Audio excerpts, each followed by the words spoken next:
Hello everybody, it's me Vidya Bharati back to the channel. और हमने बहुत ही आराम से और इजी वे में हिस्ट्री के तीनों चैप्टर को कंप्लीट कर दिया है और ये हिस्ट्री का लास्ट चैप्टर है जो मैं आप आज से आप लोगों को स्टार्ट करूंगी पढ़ाना। एंड वो मैं 3-4 दिन में इस टॉपिक को खत्म करूँ क्योंकि ये टॉपिक जो है, ये जो चैप्टर है ये पूरा आ रहा है। ठीक है, इसमें कोई स्पेसिफिक टॉपिक नहीं आ रहा है। तो ठीक है, लेट्स स्टार्ट द चैप्टर। तो आज जो चैप्टर है that is print culture and modern world. ठीक है, प्रिंट कल्चर की बात ना है, उसका इम्पैक्ट मॉडर्न वर्ल्ड पे क्या पड़ा उसके बारे में पढ़ेंगे। ठीक है, इंट्रोडक्शन में देखते हैं what do you mean by print culture. Print culture का मतलब क्या होता है? ठीक है, it is the spread of printed books, newspaper, pamphlets and journal. ठीक है, प्रिंटिंग कल्चर में क्या होता है ना कि जो प्रिंटेड मटेरियल है वो बहुत तेजी से स्प्रेड होने लगते हैं। हमारे पास प्रिंटेड मटेरियल क्या है? बुक्स है, जर्नल्स है, न्यूज़पेपर है। ठीक है, बहुत सारे आर्टिकल्स है। ठीक है, तो हमें मिलते हैं डे टू डे लाइफ में। ठीक है, और ठीक है, तो ये सारी चीजें जो है वो बहुत तेजी से स्प्रेड होने लगी, तो एक कल्चर डेवलप हुआ, एक तरीका, एक वे ऑफ लाइफ चेंज हुआ। ठीक है, इसी को बोलते हैं प्रिंटेड कल्चर और प्रिंट कल्चर। ठीक है, चलो। तो इसका तो इन्वेंशन नहीं है, प्रिंटिंग प्रेस के बाद हुआ। फिर प्रिंटिंग प्रेस का इन्वेंशन हुआ 1430 के समय जोहानस गुटेनबर्ग के द्वारा। तो उसके बाद जो लाइफ है चेंज हो गई। आज हम और आप बिना बुक के, बिना प्रिंटिंग चीजों के अपनी लाइफ को इमेजिन नहीं कर सकते। हमें मान लीजिए मैप पढ़ना है, प्रिंटेड है। ठीक है, कोई कोटेशन पढ़ना है, प्रिंटेड है। हम जो किताब पढ़ रहे हैं वो प्रिंटेड है। डेली का न्यूज़पेपर प्रिंटेड है। ठीक है, कोई जर्नल किसी चीज के बारे में डिटेल में दिया है, प्रिंटेड है। तो बिना प्रिंटिंग के लाइफ कैसी थी, we can't imagine right now. हम इमेजिन नहीं कर सकते। पर 1430 के पहले, ठीक है, चीजें अलग तरीके से थी, अलग तरीके से देखी जा रही थी, लाइफ अलग तरीके से।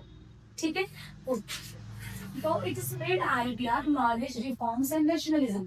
एक जगह पे कोई राष्ट्रवाद हो रहा है, उसकी आइडिया अलग जगह फैल रही है। कहीं पे कोई नॉलेज हुआ, उस नॉलेज को दूसरी जगह पे भी बांटा जा रहा है। ठीक है, और उसके बाद जो आइडिया मैंने हमको बता दिया, रिफॉर्म्स अगर कहीं हो रहे हैं, जैसे मान लो फ्रेंच रिवॉल्यूशन। ठीक है, फ्रेंच रिवॉल्यूशन में मैंने बताया फ्रेटर्निटी, इक्वालिटी और लिबर्टी। ये आइडिया जो फ्रेंच रिवॉल्यूशन से भारत तक पहुंचा या भारत के संविधान को बनाने में बहुत सारे संविधान की स्टडी तक की गई। ये कैसे हुआ? अमेरिका में रिवॉल्यूशन हो रहा है, भारत इन्फ्लुएंस हो रहा है। रशिया में रिवॉल्यूशन हो रहा है, भारत इन्फ्लुएंस हो रहा है। How could it possible without the print culture? ठीक है, तो ये सारी चीजें जो है वो स्टार्ट होंगी। ठीक है, okay. So first, the first printed books. पहले जब हम पुराने प्रिंटिंग कल्चर के बारे में पढ़ेंगे तो हम तीन मेनली कंट्री को जानेंगे, चाइना, जापान, कोरिया। चाइना से प्रिंटिंग स्टार्ट हुआ, वुड ब्लॉक प्रिंटिंग। लकड़ी पे आकार बने होते थे, उसमें इंक डाला जाता है और वुड ब्लॉक टेक्निक से भी चाइना में पहले चीजें प्रिंट होती थी। ठीक है, ये टेक्निक जापान गया, जापान से कोई कोरिया गया। ठीक है, समझिए। तो वुड ब्लॉक प्रिंटिंग मैंने आपको पढ़ा दिया। चाइना ज्यादातर यहाँ जो इसको ऑफिसर्स थे, सिविल सर्विस एग्जामिनेशन के लिए उनको जो मटेरियल चाहिए था, तो वो इसी प्रिंटेड मटेरियल के जरिए जो है वो उसका ज्यादा से ज्यादा इस्तेमाल करते थे। जब हम जापान की बात करेंगे तो जापान में मैं आपको बता दूं बुद्धिज्म बहुत ज्यादा फैला हुआ था। ठीक है, तो इसीलिए वहां पे उनके आइडियाज को स्प्रेड करने के लिए ये जो टेक्निक है प्रिंट कल्चर का, वो धीरे धीरे धीरे प्रिंटेड मटेरियल जो है वो लोगों तक पहुंचने लगा। तो जापान में क्वेश्चन ज्यादा पूछा जाता है कि जापान में और वर्ल्ड ओवर सबसे ओल्डेस्ट किताब जो वर्ल्ड में प्रिंटेड होगी, डायमंड सूत्र। ये किताब सबसे ओल्ड प्रिंटेड किताब थी। प्रिंटेड प्रेस की इस्तेमाल नहीं कर रहे हैं हम, जो पुरानी टेक्निक थी उसकी इस्तेमाल करें। इसके बाद सबसे पुरानी किताब थी वो थी डायमंड सूत्र। ठीक है, ओके। अब हम बात करेंगे ये प्रिंट कल्चर। अब यहाँ तो है एशिया में, अब यहाँ पहुंच गया यूरोप। और यूरोप में एक चमत्कार हुआ, एक ऐसा आविष्कार हुआ जिसने पूरे वर्ल्ड को देखने का, रहने का, सोचने का तरीका बदल दिया। और ये चीज हुआ, जोहान गुटेनबर्ग ने जर्मनी में प्रिंटिंग प्रेस का आविष्कार किया। ठीक है, 1430 में ये इन्वेंट हुआ। एंड ये क्या है, मूवेबल मेटल टाइप, मतलब यहाँ पे जो मेटल का इस्तेमाल कर रहे थे वो मूव कर सकता था।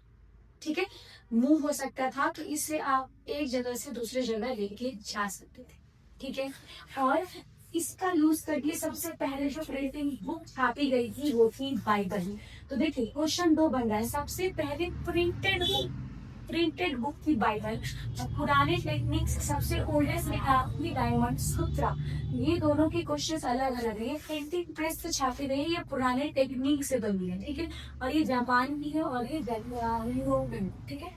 अब इसका इफेक्ट क्या हुआ, ठीक है, किताबें चीपर होने लगी। पहले किताबें बहुत महंगी थी और जो अपर क्लास के लोग थे, जिनके पास पैसे होते थे, नोबल क्लास या लड़की क्लास, वही चीजें या कोई भी धार्मिक चीजें या कोई भी नॉलेजेबल चीजें पढ़ पाते थे।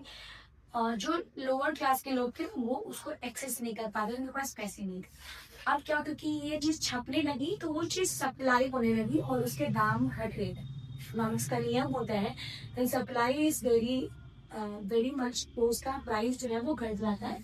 फिर नॉलेज जो है एक जगह से दूसरी जगह रिच होने लगा। कॉमन लोगों के हाथों में, कॉमन लोगों के हाथों में किताबें और प्रिंटिंग मटेरियल जाने लगी और रीडिंग हैबिट जो लोगों का है वो इंक्रीज हो गया, ठीक है। लोग किताबें पढ़ने लगे, गली गली नुक्कड़ पे बैठे हैं लोग, डिस्कस कर रहे हैं। आज के डेट में अब चाय के तौर पर चल रही है, हम पेपर डिस्कस करते हैं, ये आज नहीं हुआ, अमेरिका में ये हुआ, यूक्रेन में ये हुआ, रशिया में ये हुआ, भारत में ये हुआ, हम सब डिस्कस करते हैं। It is because of print culture, ठीक है।